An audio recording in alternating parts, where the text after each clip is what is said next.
Hello. Hello, how are you? It's Michael here. Hi, Michael. It's good to get your call. Just a little quick background, which may influence my dreams or your interpretations. I was widowed 2 years ago, so I'm still a relatively new widow, and I have one of 3 cats left that I've had for the past 15 years. One died 4 years ago, one died 2 years ago, and I still have the last one. And the 3 cats always show up in my dreams. So, but I don't think they have a negative connotation. I think they might refer to the 3 books I already have out.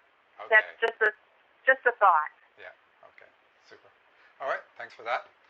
So, launch away. Okay. Well, I know what Freud thinks about purses, so here's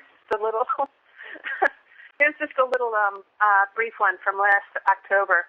I lost my purse. I was going up and down in a building looking for it, and I found it on the back of a chair at a table filled with people. And the purse was kind of golden and tan, and I looked inside, and at first I didn't recognize the contents of the purse, but then I realized it belonged to me. And I was so relieved. I lay face down on the floor, and everyone wondered if I was okay. And I said, yeah, I'm just so relieved and grateful that I found my purse. So there's one for you. Okay. And is lying face down on the floor something you would do in reality if you were relieved? No. Okay. Okay, do you do public talks or anything like that? I imagine you do. Once in a while in different groups. And at the time of that dream, so October you say, was there a public talk where you had to be kind of creative? Actually, I was contemplating taking a new job, which I ended up taking in November. So it's very possible it could be new job related. Okay.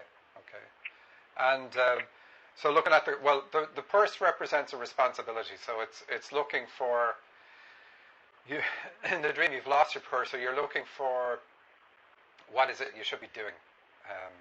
That would be the context of the dream, and going around looking for it. But so it will be a time when you know there's something you should be doing, but you just don't know what it is you should be doing. Okay. So it would be that sort of thing, and you find it on the back of a chair in a room with lots of people. That's what you said, isn't it? So you see, to me that would be that one of the things that the dream is suggesting you do is work with a group of people, but you're the senior person because, like the chair of a group, if you know what I mean. But that's so funny because I got hired as a supervisor at that new place, okay. So maybe it was a bit prophetic in nature. Okay. So we'll just say, okay, that one's about that. But that's fine. It shows that is something you should be doing.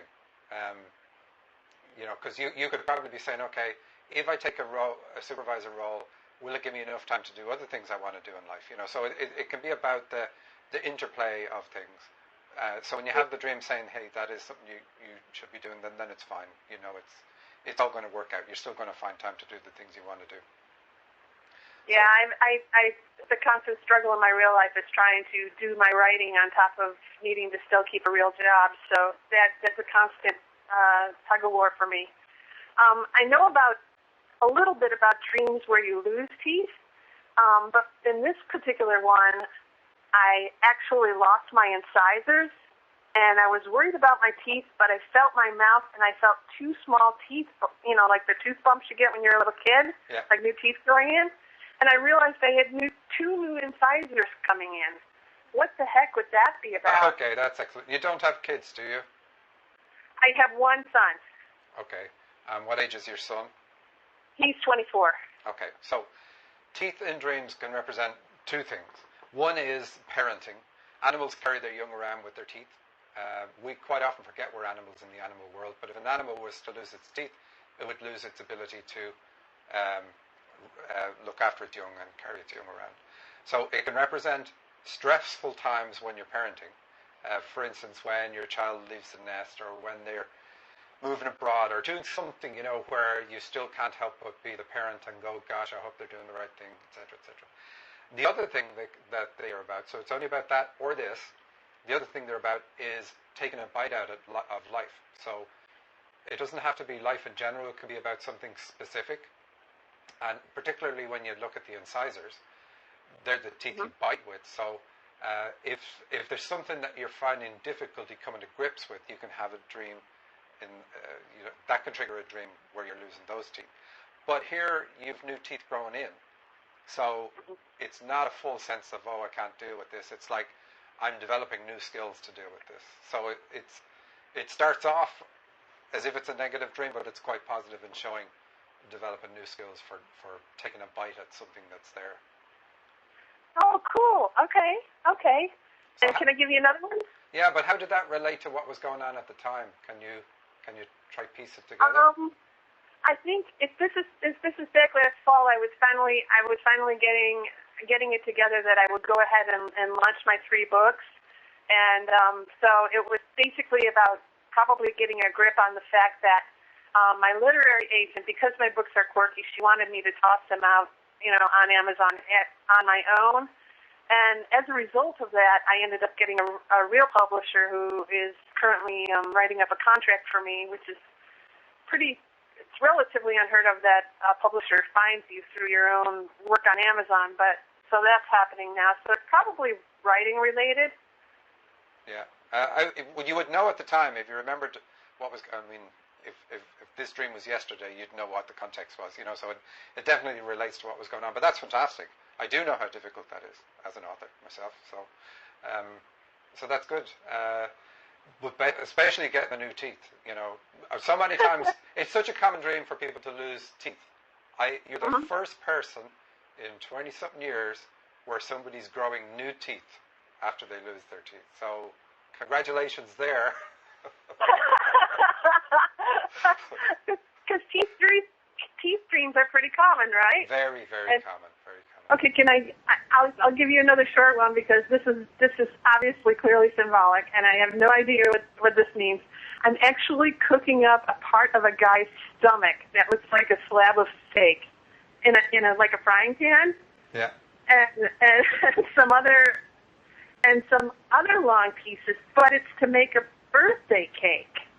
I'm actually cooking someone's stomach to make a birthday cake. And a guy keeps coming by the grill and tasting a little, saying it's great. And I taste it, and it's awful. And my friend who's standing near me and I start to laugh that we should have given the guy all of it because it's terrible. You're cooking a guy's stomach. Ugh. So, yeah, I know. I might have been watching too much Dexter at that point. I don't know. You might have had what? Too much what? I might have been watching too much of the TV show Dexter at that part. I don't know. Yeah, these are going. Yeah, this is going to affect us. The books you write, are they? What genre are they? Who are they aimed at? Actually, one is about a serial killer, but it has nothing to do with cannibalism or anything like that. But that's okay. That's okay. Dreams will show analogies. They don't have to show the whole thing. So that's okay. That's how your mind gets into that space. So we can ignore the fact that you're cooking up a person. Because it's also a creative act, cooking something and you're going to make a cake.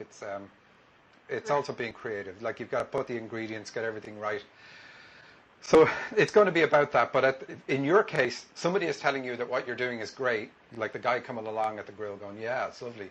But you're not happy with your own work at that stage. So whatever was going on in your life at that time, you weren't happy with, but other people were telling you it was good. But you're your own worst critic probably.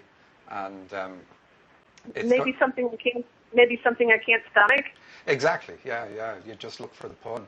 So it hadn't quite worked for you as far as you're concerned at that stage. Ah. Okay. Can I give you another one? Sure. Okay, great. This has got to be symbolic of something. I'm holding two infants, one in each arm. I believe my son is there, but he is not a father yet. And I'm holding both the babies, one in my left, one in my right, and they're both beautiful. And as I'm looking down at them, of course they're too young to speak or anything, they both start to sing beautiful songs in harmony. these two babies. And I'm like, I was filled with such joy, I couldn't believe it. It was just like incredible. Okay. And yeah. All right. So, have you ever gone for readings? Do you ever get a like a tarot reading or go to more significant? Yeah, I kind of like to go to. I have my few favorites on Aranum. Okay. Do you know the website Aranum at all? I don't. You know actually they're basically online psychics, and I found a few that are pretty good. It's pretty much psychics from all over the world, and you get on Skype and you. It's spelled ORANUM. I'm not trying to promote them, except that I found a few people that are really, really spot on about stuff. The dream is about that, but it's not about them. It's saying you have the ability. So, okay, when you use this site, and this is probably one of your attractions to it, do the people use tarot cards or do they just channel directly? It's a combination of both, but my favorite's just channel directly. Okay, because you have the ability to channel. It shows up in dreams as the number 2, and it requires both male and female energy working in harmony. And you talk about these two children singing in harmony, and you have one on your left, one on your right, and the left and right represent, like left is female side, right is male side. So you've got all the symbols in that one little dream that show you've got the skill in your hands, because that's where you're holding the babies, to do this. Is there anything you've ever thought about doing before? Actually, when I was younger, I didn't really try so hard at it, I would have somewhat prophetic dreams of things that were about to happen, and then they would come to pass. And I really have been trying on my own to meditate and get there again. But I seem somewhat blocked, but I'm going to keep trying to get there, and it's something I do want to pursue. But I think you can't force it. I think the more you try to force something, the less it happens. So yeah, it is a spontaneous thing. But the fact that you've got the skill is important. You know, that like the dream clearly shows you have it in your hands or in your arms in that case. But you certainly can do it, and you might find that it works. Like when you're writing, when you're occupied with doing something else. So it doesn't have to be the way other people do it, where it's a conscious, okay, I'm channeling this spirit, your deceased husband is here, etc. It could be more subtle than that, and you can be doing it unawares. So it very likely will work with you, already does work with you while you're doing other things where you feel complete harmony. The feeling that you got in the dream, the joy and bliss with the kids doing that. Yeah, that happens when I'm writing. I literally am not really laboring over it. Sometimes I'm just like streaming along, like I'm like I am channeling it and not really having to work at it. It's just coming out like mad, and that creates like such joy in me to just be there and just like in the moment and just like almost like recording stuff that I'm not even consciously aware of, and then just reading it back and seeing what I've done. It's really kind of cool. So you're reading it back and you're saying, I wonder what happens at the end. Exactly. I'm like, what's going to happen here? Well, actually, a lot of times I don't really know what the characters are going to do until they do it. So it's like not really plotted out. So it's really kind of an adventure for me too when I write. Fantastic. That's a really good dream, though. I mean, I love the conciseness of it, and yet how it has all the symbols and everything working together. But really good. And the other thing, of course, is you saying in the dream, you point out the fact that this is a special ability, because you say in the dream, these kids are too young to talk, but yet here they are singing. So you're pointing out in the dream the fact that your ability is a special ability. It's not one everybody has. So, I mean, it's just got everything. Really nice. Thanks so much. All right, next one. Let's see if we can flatten that. Okay, I'm trying to search for more symbolic ones like that, just so you don't get like these nonsense dreams that are just long and windy. That's okay. I can edit out anything that is. Okay, this is a very brief, weird one. I just have to find it in my notes, but I basically. Can tell you that I'm in a psychiatrist's office, and he says he needs to change my meds. And I'm like, I do take anti-anxiety medication, so I don't know if it's about that, but he changes my meds, and it's almost like an Alice in Wonderland thing. I get taller and taller and taller until I feel absolutely beautiful, which is, I mean, I'm not like 12 feet tall, but I'm like maybe 7 feet tall. And I'm like, what would a dream about being growing, I guess? It's a growing dream? Oh gosh, I have no idea. What do you think? The dream is showing you growing, which is what everybody wants to do in their lives. We want to grow. We want to improve ourselves all the time. So the dream is showing you doing that. And changing the medication, that's okay. That's something you have to look at. So what are the side effects of the medication that you are on? Do they suppress any part of your nature, you know? And so it doesn't have to be about the real medication, but so it can be the analogy. Do you suppress any part of your nature that, you know, maybe would be positive for you to dive into? And okay, that is food for thought. That's definitely food for thought. Okay, thank you on that. And 7 feet tall is really good. 7 feet is like, we have 7 chakras. The 7th is about spirituality and spiritual teaching. So I suspect, like when you write, and this is me throwing that in there because of the 7, that it's your books will have sort of, or could have a message in them that is like spiritually deep at the same time as everything else that's in there. So I don't know. Okay. That's great. Thank you for that. One more? Sure. Okay. This isn't as brief as that, but it was such a clear dream that I remembered it perfectly.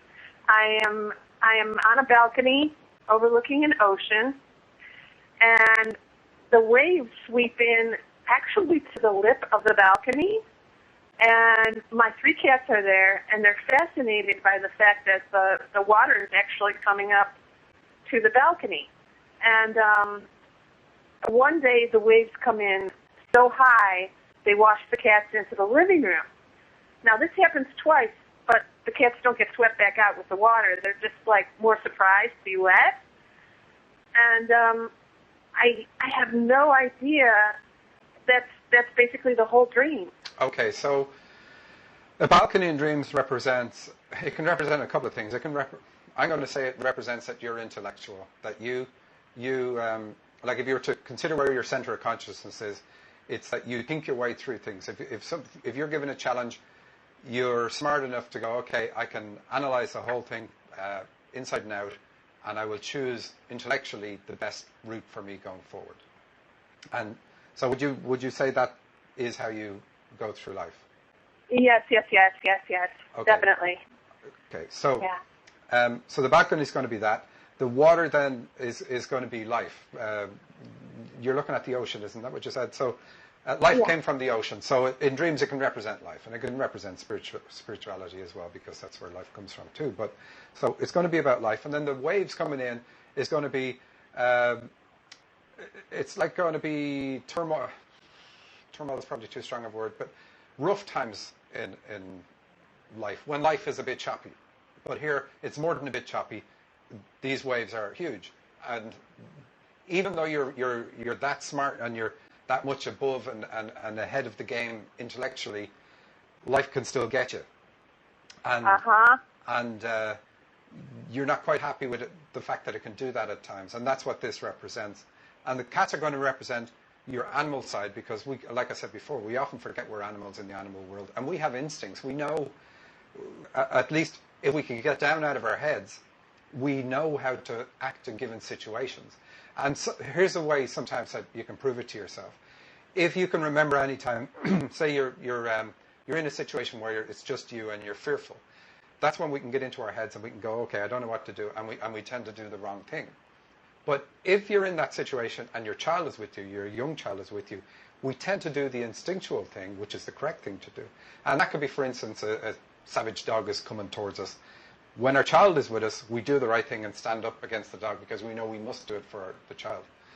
And it just shows that we have that instinctual nature that we switch off too easily. Well, people who are like you and me, where you just prefer to rationalize because that's easier for you. We tend to switch it off. And so the fact that the cats are in your dreams and 2 of your cats have died and you're very close with the cats, that can be one of the things that is, where life still gets you, or got you, so to speak. But it really just shows you're intellectual. And why would it show that? It shows that you can benefit from letting your heart get into the equation at times. And there are tricks for that. Because you're too clever for your own good, if I was to say, okay, you've got 2 choices, which one would you rather do? You would rationalize them really quickly and go, okay, I'll go with B, for instance. But the way to do it and let your heart in, because your heart still speaks to you, even though you manage to close it up, to not listen to it. The trick you do is you imagine yourself having made the first choice, but it's now a year from now. And how does that feel? And you're only looking for the feeling, not anything else. But it's a year later, how do you feel? Then you imagine yourself having made the second choice, and a year from now, how does it feel? And the reason you imagine that, the year from now is just to get your brain, your mind out of the picture, because it's so strong. But it still can't rationalize a year ahead. So when you imagine yourself a year from now, that's what your heart is telling you today. And by heart, I mean your feelings, like which is going to be the best, which is going to give me more happiness and more joy. Your heart's telling you, in all situations, is telling you this one or that one. But when you rationalize, most of the time, you tend to not be able to hear it. So that's just a very easy technique for listening to it, but you're really only tricking your mind to get out of the picture. Did that make sense, or did I just completely confuse you? No, it totally makes sense, because it with the contract that's imminent with the publisher, if it allows me enough to quit my real job, I'm going to have a little bit of fear giving up a regular job that I love, that I've done since the 80s, which is closed captioning TV shows for the hearing impaired. Right. That's what I do in Burbank, and that's so much my identity. But if I had the money to give it up, I would have so much more time to write and really do what I feel is my life's purpose this time out. But it'd still be really scary to give up the security of a full-time job. Totally understandable. And there's the growth from your previous dream, of course. Because you've already done this other job for so long, there's no more growth for you there. Yeah. You know what I mean.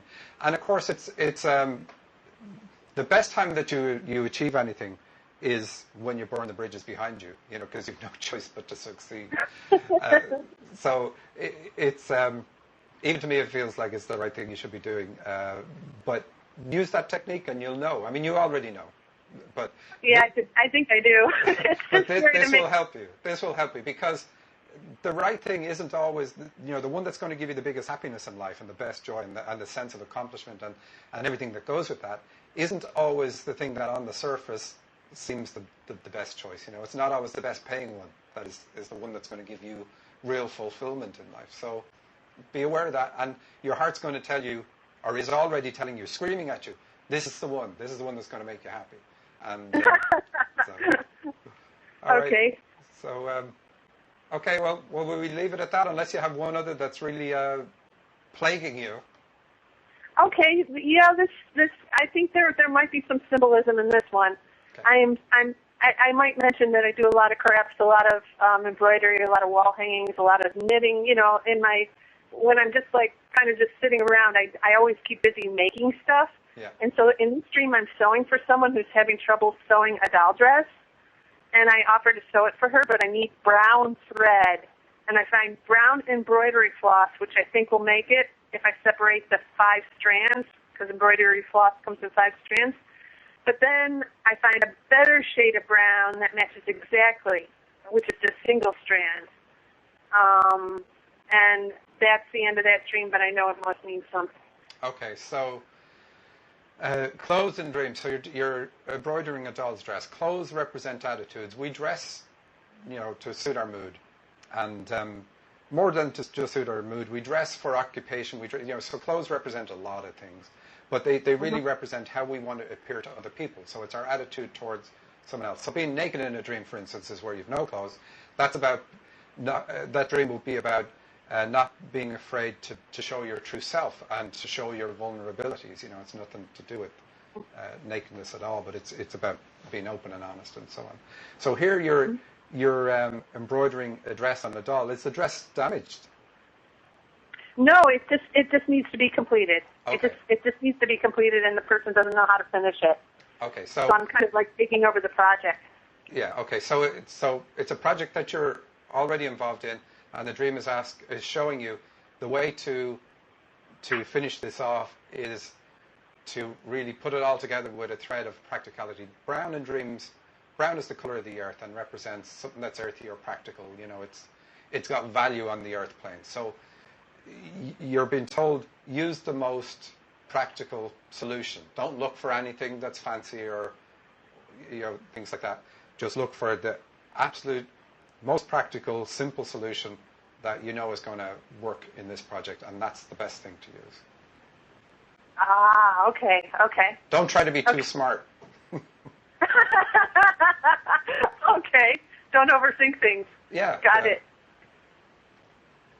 Okay. Do you want one more? I just have to give you one more. Sure. And it's about shoes. I am wearing. Actually, I have shoe dreams a lot, but I'm wearing a pair of shoes, and people are really impressed by these shoes. They're like high heels. They're gorgeous. And they're maybe even a bit surprised that I'm wearing such nice shoes, because usually I just wear sneakers and tennis shoes and stuff, and I usually don't get into fancy shoes at all, but they're really amazed by these shoes and maybe a bit surprised. Okay, and what color are the shoes, and who are the people? People are my coworkers and friends. I don't remember what color the shoes were. That's okay. No, if you don't, that's fine. You don't force it. So, okay. Shoes, like clothes, they're a little bit different, but along the thinking of what clothes represent, we wear shoes, again, to suit the purpose at hand. So shoes represent our ability to move forward in whatever we're doing in life. You know, so if you're a construction worker, you have to wear the right type of shoes to go forward in that job, et cetera, you know. So the shoes will represent your ability to move forward. But here you're wearing high heels. So that's going to be something they're obviously elegant. They make people stop and look. But it's going to be a change for you, because you say you don't normally wear those types of shoes. So it's a change. It's a change for you. So you're going to go forward in life, or you're being asked to go forward in life, doing something that's different from what you normally would do, but that it shows you. It's not like you're not working for somebody else. You're not. You know, it's definitely your style. So you're going to be putting on display your style. And this is going to elevate you, because it's a high heel shoe. So it's going to elevate you in the eyes of colleagues, friends, family, etc. But it's really good. It's very positive.